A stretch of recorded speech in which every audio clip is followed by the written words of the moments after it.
या प्रशासनामध्ये बसलेल्या सुद्धा अधिकाऱ्यांचं करायचं काय?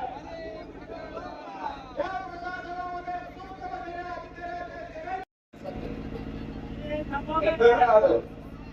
एक गोष्ट लक्षात ठेवा, लाईट बिल माफ झालं तुम्हाला सरकारी पैशातून द्यायला लागले 6,000 रुपये. त्या गोष्टी तुम्हाला लय भारी वाटायला लागल्या त्या. पण एक दिवस ती सरकार तुम्हाला एवढं जागेवर असं पॅक करून ठेवल की तुम्हाला कळणार बी नाही की आपण कुठे जाऊन पॅक झालोय.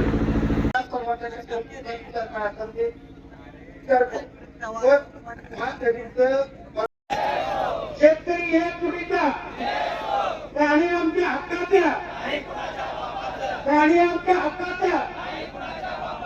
शेतकऱ्याची दखल न घेणाऱ्या एका सर्व प्रशासनाचा, शेतकऱ्याची दखल न घेणाऱ्या एका सर्व प्रशासनाचा जय जवान, जय जवान. शेतकरी हे चुकीचा, शेतकरी हे चुकीचा. आज या ठिकाणी आपण मान संघर्ष समितीच्या वतीनं रास्ता रोको आंदोलनाचं नियोजन केलेलं आहे.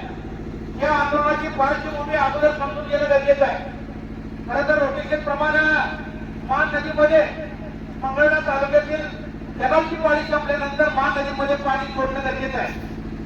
3 मीटर पर्यंत प्रत्येक बंधारे भरणं हे कायद्यानं बंधनकारक आहे. असं असताना सुद्धा त्यांनी यावेळेला दुर्लक्ष करून आपल्या मान नदीमध्ये बंधारे भरून गेलेले आहेत.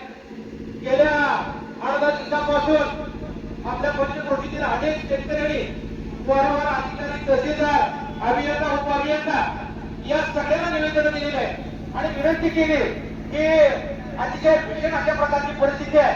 जर मान नदीमध्ये पाणी नाही सोडलं तर जनावरांच्या पाण्याचा प्रश्न, पिण्याच्या पाण्याचा प्रश्न आणि शेतीच्या पाण्याचा प्रश्न या ठिकाणी उपलब्ध होणार आहे. आणि म्हणून हात करून आम्ही विनंती केली.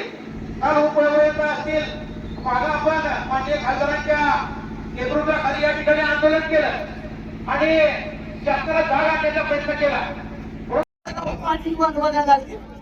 चेअरमनच कारखान्याला ऊस काढायला नाही पण तालुक्यात उगारला ऊस काढून 1000 रुपये कुठल्या चेअरमन आले, कुठल्या चेअरमन सांगितले, कुठल्या अधिकाऱ्याला पाणी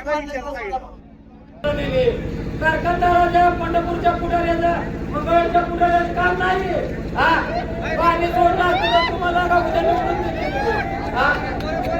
पंढरपूरच्या आमदार, मंगळवेढच्या आमदार